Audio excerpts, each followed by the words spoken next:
How to recover Roblox account without email or phone number. Welcome to Let Me Help, and let's get right into this tutorial. To recover your Roblox account without your credential, check out the Roblox Support. Tap on Roblox Support. You'll be redirected to a form type of layout that is the Contact Us form. Start off by entering your username, your first name, email address, and confirm your email address. In the issue details, select the device you are facing the issue on. In the help category, select on account hacked or can't log in.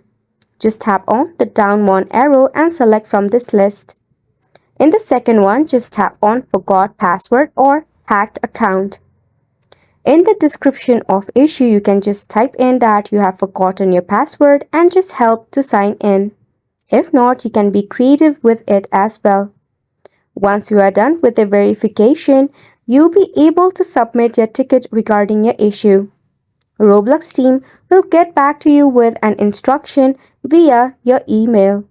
Make sure to check it out. That is how you'll be able to recover your Roblox account without credential. It's a wrap for the video as well. Thank you so much for tuning in.